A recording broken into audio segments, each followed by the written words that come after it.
Welcome, and thank you for joining us this evening. My name is Nina von Diller-Walden, and I'm the Managing Director of Chai Mitzvah, the Resource Center for Jewish Engagement. Chai Mitzvah, the sponsor of Scholars Circle, is a Jewish engagement resource center that partners with many organizations and has worked with over 9,000 individuals in small group learning, social action, and spiritual and ritual development. The Scholars Circle features live lectures by prominent scholars every 2 weeks on topics relating to Israel and the Jewish community, geared towards rabbis, educators, and lay leaders who are charged with explaining the complex issues which the Jewish community is facing. To that end, each lecture will have a resource guide that will be emailed to you after the lecture. A recording of each lecture will be accessible on our website and shared with you through email as well. Our scholar tonight is Scott Shea, the author of Conspiracy U, a Case Study, winner of the 2023 Simon Rockoner Award for Advocacy and Journalism, and board president of Chai Mitzvah. Before I introduce Scott Shea, a couple of housekeeping items. To submit questions, please use the Q&A button on the bottom of your Zoom screen. Q&A will be held at about 40 minutes into the lecture, but you can submit questions anytime throughout. The lecture recording will be sent to your email shortly and will also be available on our website at chaimitzvah.org. Now to Scott Shea. Hi, and welcome everyone. Thank you for coming out on, at least here in the Northeast, a pretty cold and windy evening, or maybe it's a good reason to stay in. A few of you who signed up sent me emails and asked me if there was going to be if this was going to have a sort of an uplifting ending, or whether I was going to be optimistic. And spoiler alert, I'm going to tell the truth, and not everything's going to be so uplifting. Not everything's going to be so positive. The last months, and that I'm referring to since October 7th, have been a particularly clarifying time. And if there is one thing that I can say, at least we know now as Jews and as Zionists who our friends are and who certainly aren't our friends. So the topic for tonight's conversation is, how did this get out of the university? How did the anti-Semitism, the anti-Zionism that some people thought was confined to the faculty club suddenly make it into the streets? I've personally been confronted, I'm sure many of you have, if there are college students. When I speak to college students, the majority, I would say at this point, can point to some sort of anti-Semitic incident, and that's actually been confirmed or validated by the most recent Anti-Defamation League ADL survey. So what I want to talk about is how this happened, why it happened, because it didn't really happen all of a sudden. It may have seemed like it happened all of a sudden, but it didn't happen all of a sudden. When I wrote Conspiracy U in the beginning of 2020 and the beginning of 2021. It was published in 2021. Most of it was completed by that year. And I wrote about a lot of the messaging and the rhetoric that was coming out of the university. I wrote about how about the river to the sea, what it was meant for, what it was intended to convey. I wrote about by whatever means necessary. I wrote about what academics meant when they used in their minds the slur Zionist. And I wrote about how an environment in where there's academic dishonesty is linked to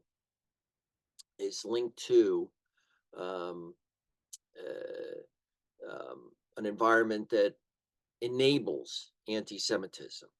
And I wrote about how this is being financed to some degree and what the goals were. I wrote about ESG environmental, social, and governance, and how that was being hijacked by the anti-Israel, the BDS movement. But I will admit that even though I predicted a fair amount of what happened, and indeed in the month or so after October 7th, and I really didn't want this. This is not something I mean this quite seriously.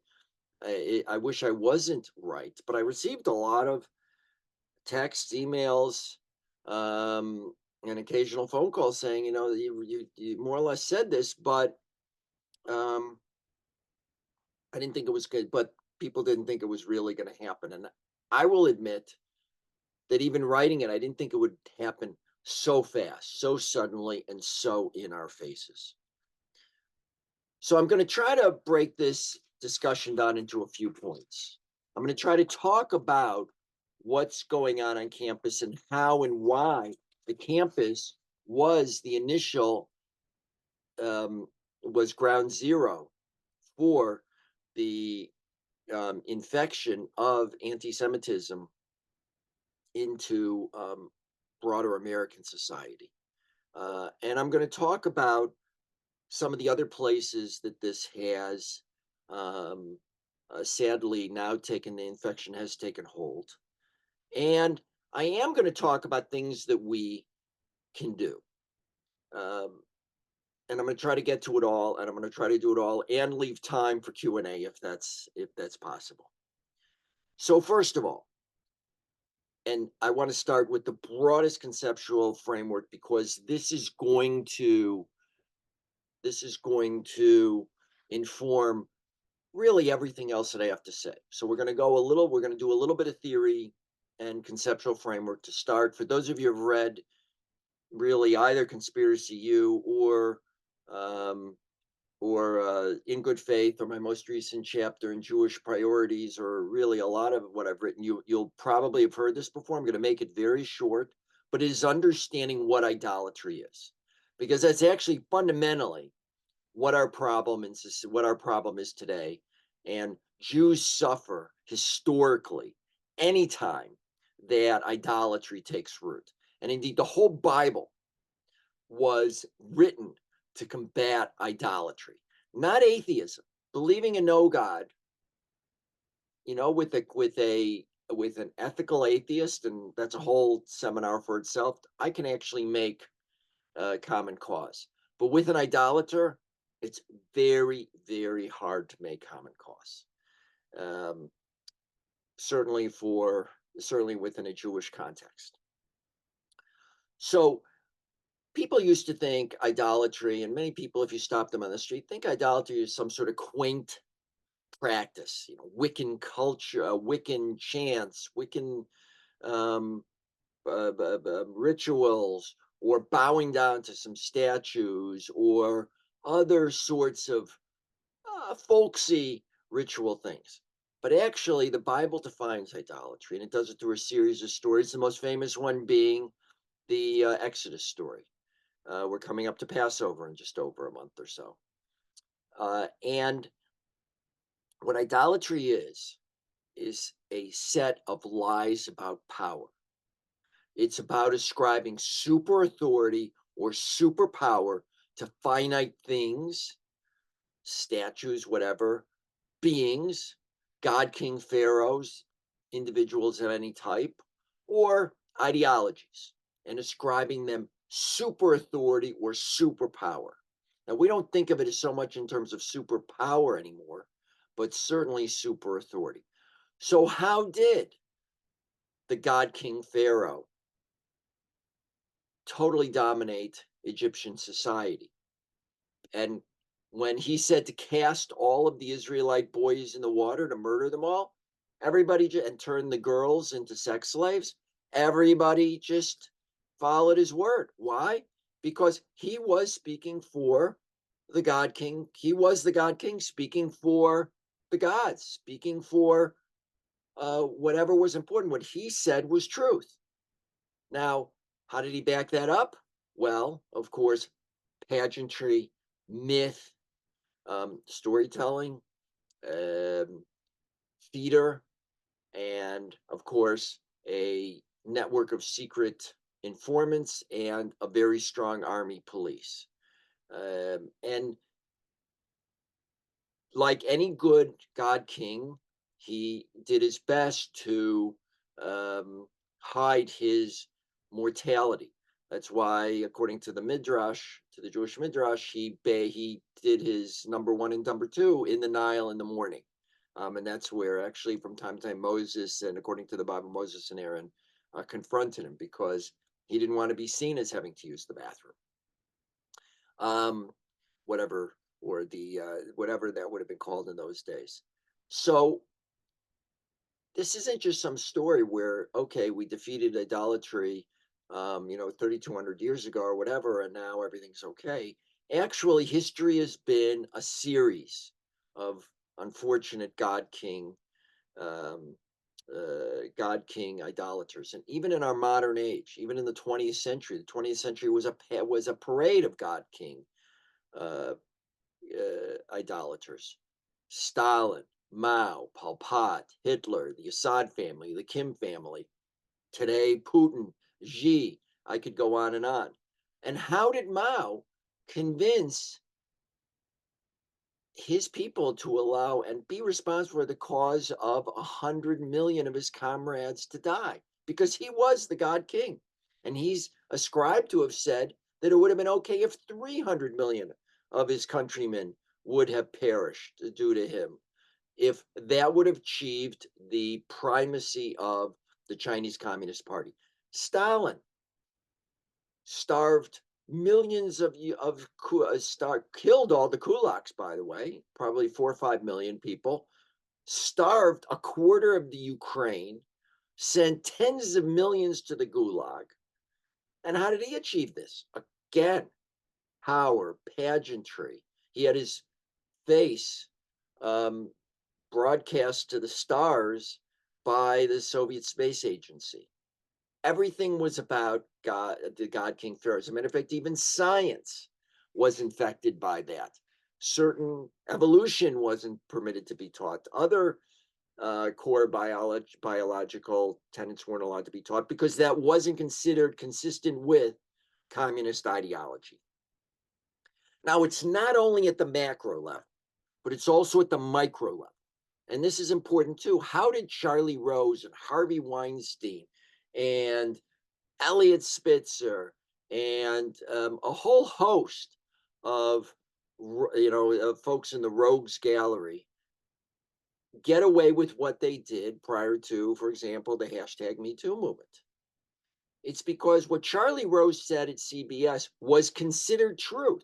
If someone said that he had done something that was errant, that was wrong, well, that was just dismissed because what he spoke was truth. Same thing about Harvey Weinstein. He could make or break someone's career. He had super authority. Just like Charlie Rose, maybe Harvey Weinstein had more super authority to make or break someone's career. That's serious power. And it happens at the macro level, it happens at the micro level. And fundamentally, it means that, and then I'm going to move on from the conceptual framework. Fundamentally, Hillel said that the Bible can be summarized to say that don't do unto someone else what you wouldn't want done unto you. In other words, the golden rule that we're all share a common spark of God, or for an atheist, a spark of humanity. But it's fundamental to all of us. We're all the same. Nobody has the right to tell you what the truth is. And that's what's fallen down in American society right now. That's what's fallen down in academia. So there is, and it didn't start. It didn't start um, recently. And here I'm not going to spend the time. I'm going to refer you to my books and to articles, but essentially the ideologies of the far right and the far left are pretty much, when it comes to Jews, the same thing. Um, they both, for the far left, the Jews are hyper white and are oppressing Black and brown people, oppressing. They're part of the deadly exchange with police departments. They're a mysterious, nefarious cabal of co-conspirators causing all sorts of harm to the world, mostly to non-whites. For the far left, the Jews aren't uber whites; they're fake whites, using their fake white faces to infiltrate white society and actually, and you can read any of the sort of alt-right and the like, the Jews are conspiring to bring in migrants and conspiring to bring in people and change the nature of American society. um, Using the Jews use their fake white faces to undermine whites. It's actually, and I do this in more detail in the book, and I've done it in more detail in articles, it's actually pretty ironic how the philosophies are very, very much the same. In both cases, Jews are the enemy. Now, the far left is actually the ones who have taken over the universities, and this isn't something that started in 2020 or in 2015. It's started quite a long time ago. And here's the thing that American Jewry needs to recognize it in a certain kind of way. October 7th, although it wasn't as fatal and as certainly wasn't fatal or deadly in the same way that October 7th was to um, Israeli society. But we both Israeli society and American diaspora Jewish society suffered from the wrong conception, the wrong overall way of looking at the world. We didn't understand the world as it was. We didn't understand that when people say certain things, they mean certain things. At university for a long time, people were saying anti-colonialism by any and fixing that by any means from the river to the sea, means by any means necessary. People have been saying that for a long time. Hamas, by the way, was saying for a long time what it planned to do: kill Jews, torture them, murder them. Um, People didn't want to believe it. Well, the beginning of this actually happened, and I try to date this in Conspiracy U, started really in the 1970s, which is a long time ago, even for me. And it took a long time too. But folks who have been uh, both in academia and outside of academia receiving funding have taken the long game. And there was the understanding, and there are documents from far left folks who are writing about this. If you can take, if you can actually gain control of the universities, you can gain control of the elites of society, because the elites all go through that sieve of university. So it took a long time. It was the long game. There were great funders along the way. Qatar, for example, if you want to show the Northwestern slide briefly, uh, Northwestern received $500 million during the time that I researched for the book, of money from Qatar. And in the last 3 years, they've received another $100 million in monies from Qatar. That goes somewhere. Where does it go? It goes toward like-minded university professors. The irony is, Jews have been donating um, to universities and really getting next to nothing. I had the privilege of talking and spending some time with Rebecca Bedarova, who endowed the University of Washington um, Jewish Studies Department, and I wrote about this a little bit.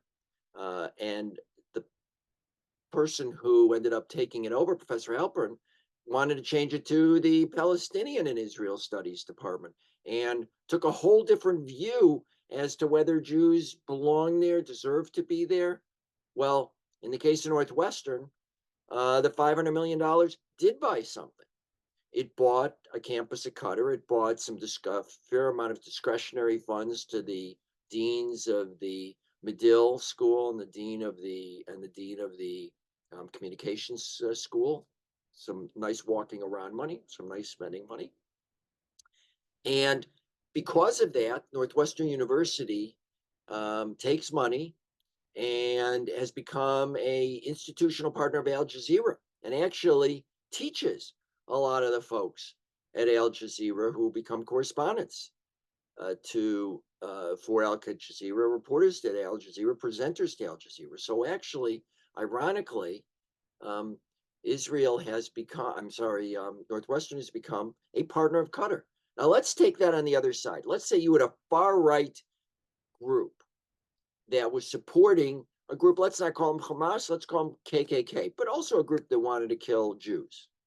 And this group also wanted Northwestern to help out and to fund not to fund, but to help out and train its propaganda unit.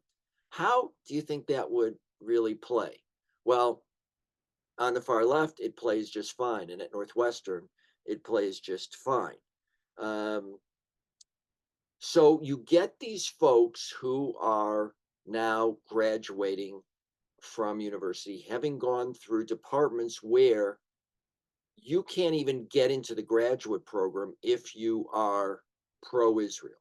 So I have talked to numerous folks who have applied to graduate school, and they have to really cover up. It's not just a matter of putting your Jewish star down, covering it behind your shirt or blouse. It's a matter of you can't have a dig. If you're an archaeologist today, you can't really have a dig in Israel. Um, I know one archaeologist who uh, extraordinarily well written, has digs all over the world, certainly digs in Muslim majority countries. I could get more specific, but I don't want to identify her. But was turned down for tenure in face of someone who, in lieu of someone who just wrote some mushy, literature based on secondhand sources. Probably wouldn't even know what to do with a shovel. So you have in anthropology departments in the United States, it's probably really hard to even get into a grad program in in anthropology, for example. Certainly in Middle East studies, Middle Eastern, Near Eastern studies, and most of the humanities. It's very difficult if you betray any non-anti-Zionist proclivities. Um, so it's pretty much, and by the way, that's becoming true in Jewish studies departments. Some of the lecturers at Jewish studies departments, many of them, maybe even encroaching on most today, have become anti-Zionist. Um, and interestingly enough, this is just something that I put in that I'd say is a parenthesis because I've read a lot of academics, and the pronoun issue isn't I or we or any issue like that. The pronoun of choice is as a Jew. I've never read as a Jew so often as I read it from academics who need to proudly proclaim their anti-Zionism because their identity, if they just said they were Jewish, they couldn't succeed in academia. So they need to say, as a Jew, and now give their whole academic anti-Zionist bona fides. It's really, really depressing because it sounds like this is all new anti-Semitism, but it's really warmed over old anti-Semitism. I mean, the Inquisition in Spain started in 1478, and it was started by a converted Jew. The way in that time was you didn't need to say as a Jew I'm anti-Zionist. You needed to actually convert to Catholicism.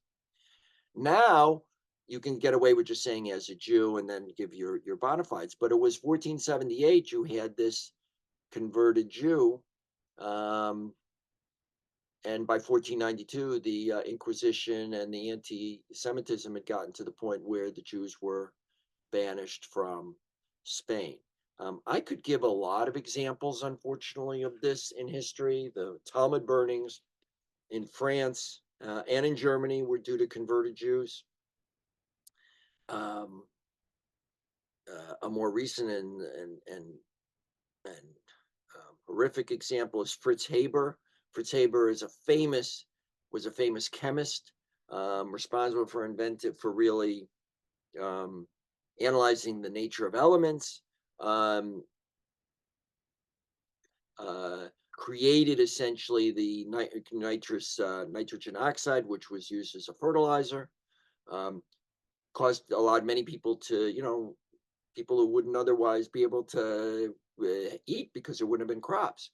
But a converted Jew who also became pretty anti-Semitic and ironically was not allowed to re-enter Germany and tried to enter England because of he still had Jewish lineage and was the inventor of Zyklon B, Zyklon A or Zyklon B, the chemical used in the gas chambers in the death camps of the Nazis.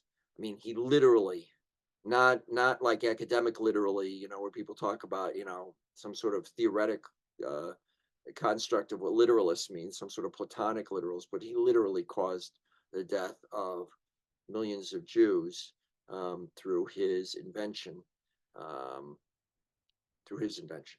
So universities have become hotbeds. You can't get out of a university without saying that uh, you can't get out of a graduate program at a university. You can probably get out. You can get out of an undergraduate program, but with some, it's hard, but you can do it without being anti-Zionist. And if you're not paying attention, you just sort of overhear that anti-Zionism is the next best thing to godliness.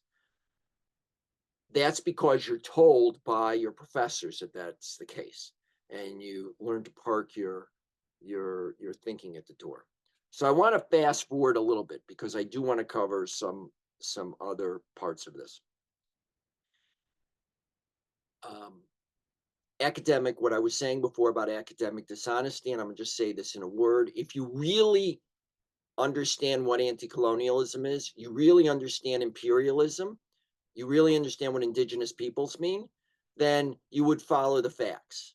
But in an environment where getting published, getting promoted is the most important thing, and it doesn't matter really what the facts are. And I'm just going to put up there really quickly some recent fabricated um, studies that have been withdrawn. If you don't care, but your goal is just to make your point, just to get published, then anything you say is just plain fine. And um, one study, which was a sort of an overarching study, found that 60% of psychology experiments could not be replicated. Another meta study found that over half of economics experiments were wrong by a factor of 4. Recently, Lancet has had to withdraw a whole bunch of studies. A professor that I'd gone to lectures with at Kellogg and Harvard had to withdraw studies, and indeed maybe the whole body of research is wrong. It's more and more been found that data is just being falsified. So does it matter that the Jews were around according to the archaeological analysis, in the promised land or in the land of Israel approximately for 3,300 years, according to carbon 14 dating? No, it doesn't matter.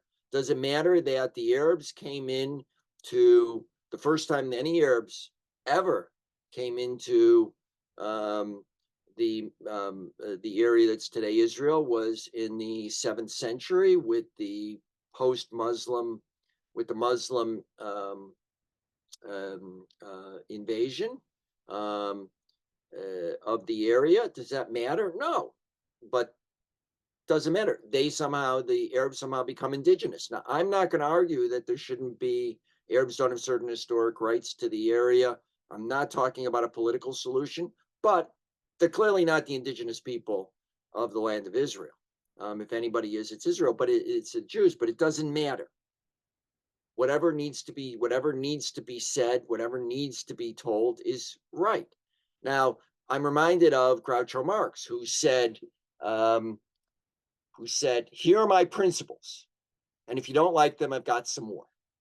And essentially, that's what's going on in academia today. The old principle was truth and evidence. The new principle is what'll get you published, what'll get you promoted, and it's okay because again, they're God King Pharaohs, they're ideologues. Whatever they say is truth. If Judith Butler says something that makes no sense whatsoever, it doesn't matter. She is a God King Pharaoh. People will fall into line directly after her. She can say the most outrageous thing, and people will figure out how it's true. Same thing goes with Angela Davis, who is in a way the one of the great leaders of what's happened in academia. So now these students um, graduated. I'm just going to show this slide of Morningstar. This is an issue that I've been very involved in. So Morningstar has a group that classifies investments for environmental, social, um, for environmental, social, and governance um, uh, uh, values, and whether or not they should be part of one's portfolio. And ESG is a subject that we're not going to debate today, but it's a very important subject. And probably as of now, $4 trillion in the United States is managed under ESG. Well, one thing I noticed, I was sort of the second person to notice this. Julie Hammerman was really the first person to notice this and deserves a lot of credit at J-Lens. She was the former head of J-Lens and the founder of J-Lens.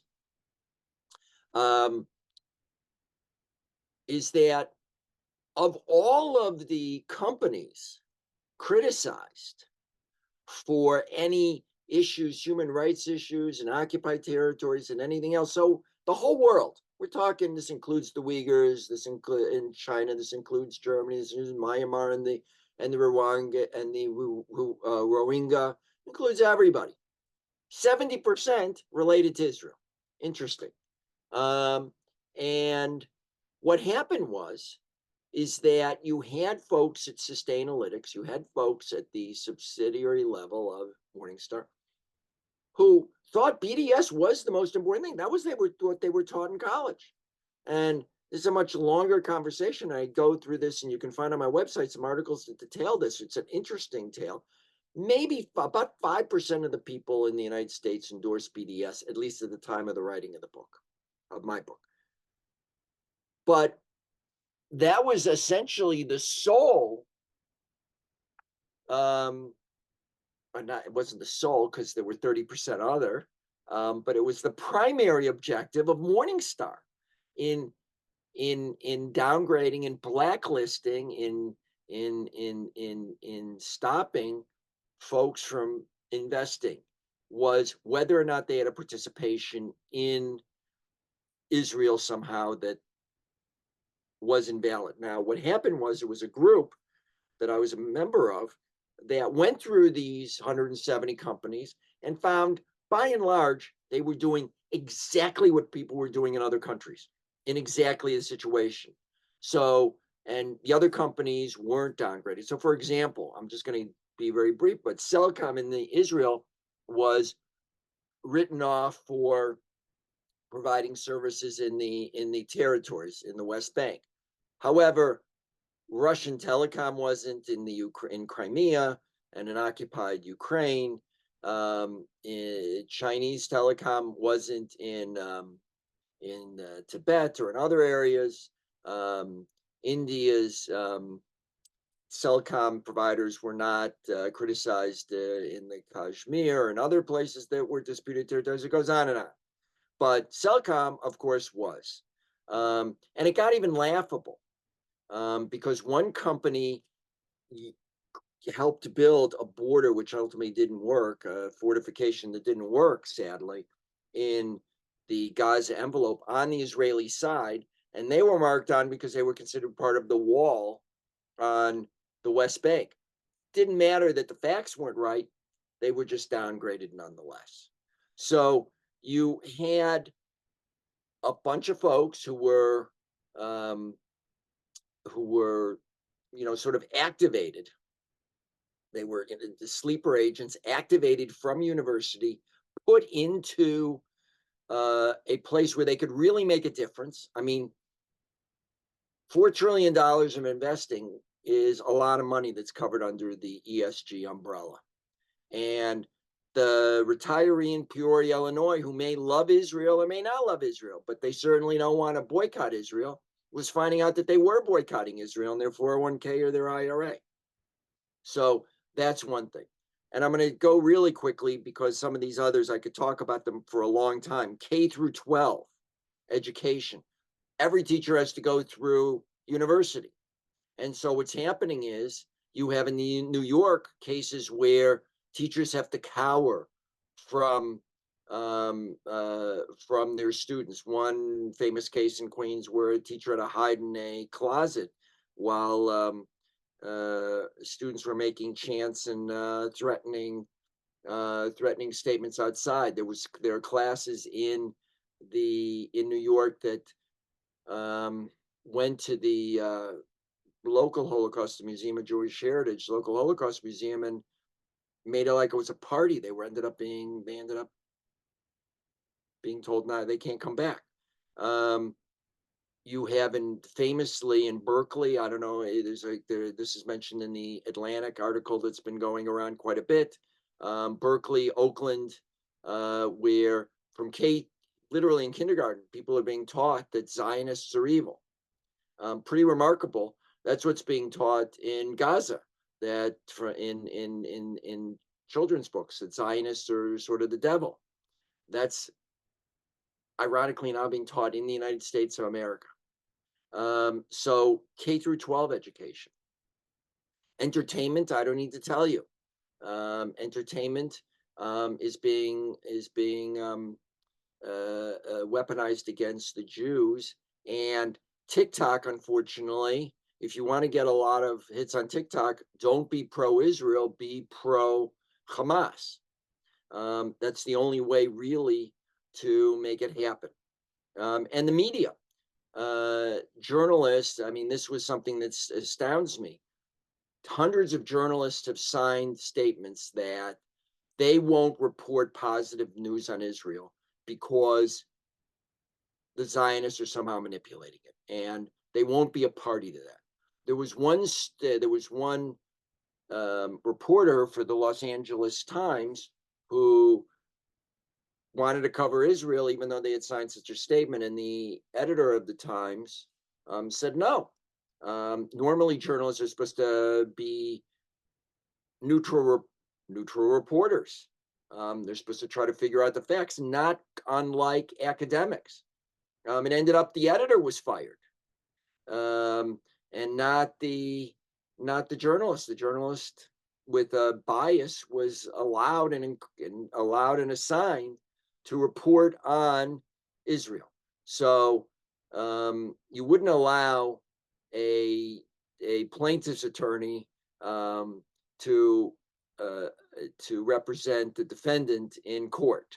But that's essentially what's happening in uh, in um,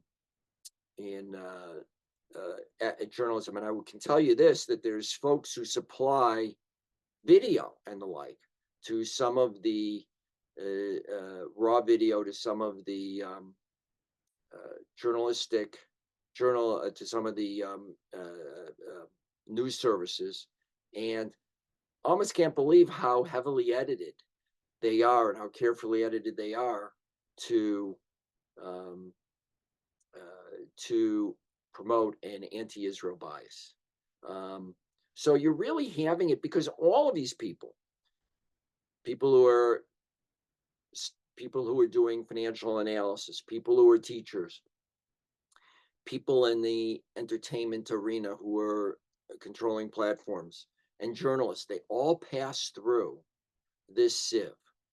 At the journalism school, at Medill Journalism School, some time ago, I was on the board of the Medill investigative society. They now have teachers who openly celebrate October 7th and are and the as though somehow beheading babies and this big issue was, were babies really beheaded? If they weren't beheaded, it wasn't so bad. What they turns out they were.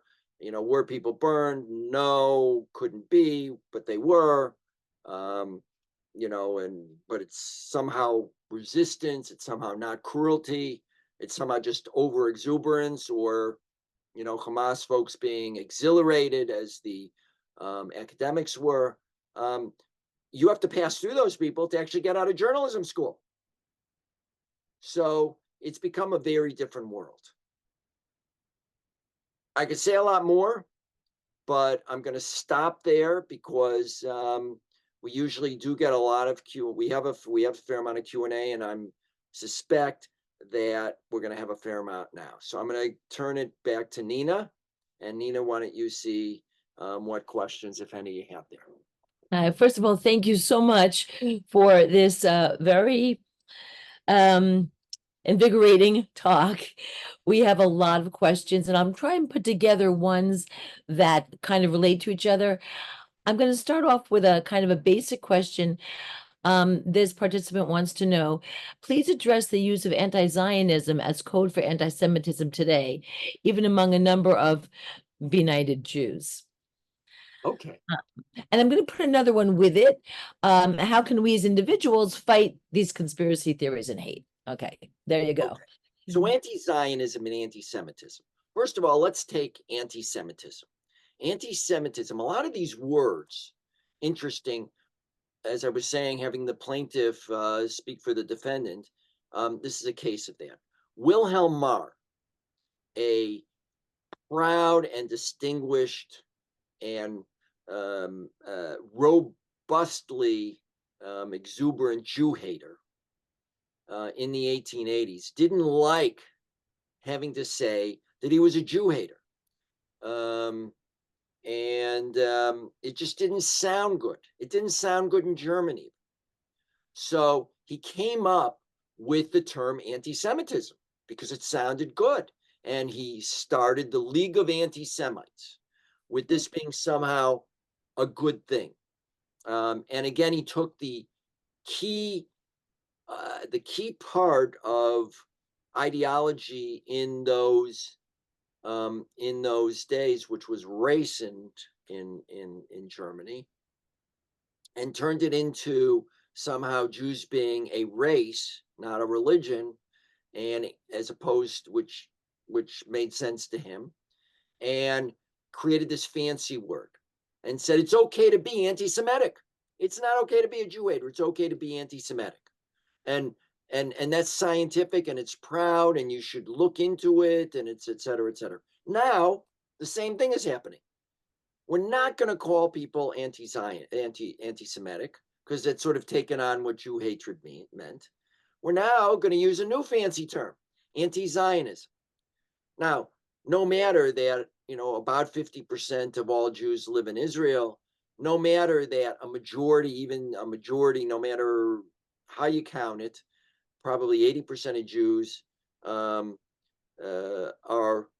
pro the right for Israel to have, for Jews to have the right of self national determination, a right that every other group is given. Somehow only the Jews shouldn't have it. And somehow, and by the way, redefinitions of anti-Zionism, I've read what academics write in anti-Zionism. Zionism, or what they mean by Zionism, Zionism isn't the natural right of Jews to self-determine. It is this whole gobbledygook of hating the rest of the world and using nefarious resources to undermine, mostly in this case, non-white peoples. And it's colonialism, it's apartheid, it's this whole bunch of gobbledygook things. And usually you can't even get out of the first paragraph of what they mean by this. Zionism, according to Stephen Salita, was a multi-generational plan that began before the Holocaust to somehow um, to denude the Palestinians of their indigenous land. It's a totally stupid idea. Of course, it was published in a book that Duke University Press was proud to publish and pass peer review. But it essentially went back to that canard that there's some cabal of evil co-conspirators who are operating throughout history over 100 years with long-term plans to harm the rest of society. So I'm segueing into the second question, but anti-Semitism is and anti-Jewish hatred is generally a conspiracy theory. And I can't do it in a couple of minutes, but conspiracy theories are very dangerous because one thing about a conspiracy theory that, and again, I talk about this in more detail, and I think this is a really important point, is that once someone's in a conspiracy theory and they become part of it, they become part of that idolatrous ideology where somebody's telling them what truth is and they just live with it. And that's how they're going to, they park their brains at the door. It's very hard to get them out. So that's why it's so urgent that we be very vocal today to keep people from falling into those conspiracy theories. Because once they're in, they're goners. And that's the real problem with university. They've got 4 years to make some of these people goners. Okay, so that, by the way, I want to thank you for explaining that in a way that I haven't heard before. That made it very clear for me. Thank you. And while you were talking, a couple of questions came in that are related again about experiences that people have had. I want to ask you both of these questions and um, have you weigh in on them. One person says, I've been verbally harassed while wearing a Star of David on and off Harvard grounds since May 2021. Will persons like myself report such incidences? How should we respond to the perpetrators? And then another person from London said a similar thing. Um, I'm worrying that some media here in London, example, The Guardian, are running stories saying that Jewish people feel safe in London, when in reality, some Jewish people have been physically and verbally attacked by random strangers in the street. How do we counteract this narrative? Okay, well, those are good questions. So Yeah. first of all, according to the FBI in the United States, I'm not as familiar with the numbers in the UK, although I understand that anti-Semitic incidents, anti-Jewish incidents are up by many hundreds of percentages. Um, but in the United States, although Jews represent 2% of the population, 60% of all anti-Semitic incidents um, have not been are against Jews, even though probably a lot haven't been reported. 60%, even though we represent 2% of the population. Now, and by the way, you're not allowed in the United States anymore to talk just about anti-Semitism. You have to talk about anti-Islamophobia and and anti-feminism and blah blah blah. You have to go through the whole panoply because you're not allowed to just say, "Hey, something's out of kilter here." Um, in terms of reporting, I do think that there's huge underreporting. I was subject, I mean, just walking down the street, I was walking to services on a Saturday morning and I had to put on my kippah. I had put on my kippah before I left. And someone started shouting at me between two avenues. And there was nobody else, there weren't other people around. And I felt a little unsafe confronting the person. I finally did when I got to Second Avenue and there were more people around. I started shouting back, and the person went away. But I should have reported that. I didn't. I encourage you to report. Um, I would encourage you to report if you're in the United States in the ADL website. In England, I would encourage you to report to the community. I believe it's the Community Security Trust, CST, in London, which has been doing incredible work under incredibly difficult circumstances. So I think it's Community Security Trust, if I'm not mistaken. Please report to them. These numbers, and again, I should have reported this. I didn't. Uh, it was clearly anti-Semitism. I have to tell you, I went to a lecture by Barry Weiss. I was invited to a lecture 2 weeks ago, week and a half ago. And as I was leaving, I didn't even think twice about it. That's how it's become normalized. People were shouting, shame, shame, genocide, you're supporting genocide. As I'm leaving, as I'm walking down the street, as were most of the people who attended this lecture. So um, it's really, I think Jerry Seinfeld, much more famous than me, that's for sure. They had an article on him in New York, in the New York Post, being sort of followed and jeered from the same lecture. It's a real problem. I encourage you to report it. So And I I have, also, by one other thing, I just want to, and I know we're running short on time, I want to just say in terms of stay safe first if you're on university. Look, you're at university to get a degree. And I've said this, I've been on a lot of campuses and I've talked to a lot of groups. And the thing I say is stay safe first, report it to the administration. It's probably not going to go anywhere, but the most important thing is that you stay safe, get your degree, and get out of there. good advice. So we are coming to the end of our time, but there are three questions I'm going to put together, and they're related. One is, what do we do to counteract these issues? One is give us three suggestions for what we can do. And a great question to end with, where will it all end? What is your view? Okay. So, um, first things first. I think it's very important in terms of the things that we can do is we need to be Jewish and proudly Jewish, and we need to know what we're talking about. Um, the thing that is the problem, and it's endemic, is that uh, people at universities, people all over, don't even know what they're talking about. I mean, there's been a few videos of people asking who are shouting the river to the sea, what river, what sea? I mean, they're talking about Lake Michigan or something, they think. They don't even know what they're talking about, the Black Sea. I mean, the answers are so laughable. Learn your history. We actually at Chai Mitzvah have some information where you can learn your history online. There are other sources where you can learn your history. Know something.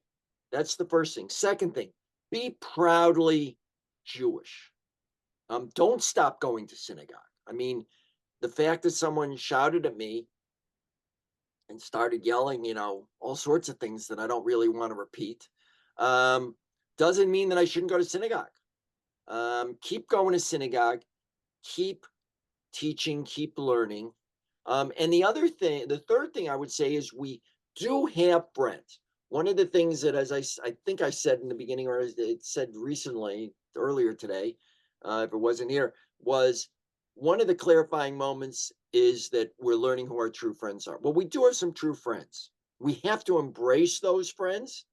Um, it's not, it's not, it's not just us. And here's where I want to tie it together a little bit in that historically societies that can't treat their Jews with dignity and humanity don't do well.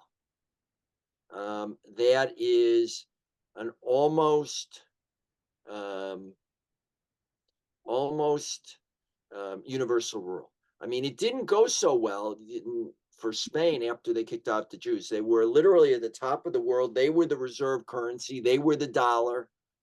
They had the Armada, and it didn't go so well for them afterward. Um, there are plenty of cases. I mean, look, even Germany kicked out everybody who could have created the technology, kicked them out or murdered them who would have helped them with the war effort had they embraced the Jews. They ended up um, obviously getting rid of the Jews. Even Fritz Haber, as I said before, who came up with like the Zyklon gas that they used in the death camps. Um, and the list of Jewish scientists from Germany that emigrated to the United States and to England is incredibly long, led, of course, by Albert Einstein. So there is no history of people. Um, there is no history of a country treating Jews poorly and coming out well. And we, unfortunately, in the United States right now, uh, for the first time ever, most societies have been idolatries along one line, but we actually in the United States have two idolatries on both sides of the political spectrum, with very few people in the middle. And that's a pretty big danger. And we have to be sources of truth. Emet is the word for truth in Hebrew. It starts with an aleph, the first letter in the alphabet, a mem, the middle letter in the alphabet, and a tet, the final letter in the alphabet. And um, that means you got to tell everything, even when it's not the fact you want. You've got to face the truth. And Jews historically have been truth tellers and have been the other. And we have to embrace that role. And now more than ever, and it's not fun and it's not easy, but it's not just about us because we're the canary in the coal mine here. But if we don't make it in the future, in the future America, it's not going to be good for America as well. So with that, be strong. Chazak ve'ametz. Thank you, Scott, so much, not just for your enlightening lecture, but for your amazing answers. I'm sorry that we can't get to any more questions because we do have a lot of them. If you'd like more information, please visit Scott Shea's website, scottshea.com. And thank you, everyone, for being here. Our next Scholars Circle lecture features Dr. Olga Kirschbaum-Shirosky, who will be speaking on dialogue diplomacy, guidelines for conversations on the war and the Middle East. And that will be on Thursday, March 28th at 12 p.m. Eastern Standard Time. Thank you again for attending and have a good evening.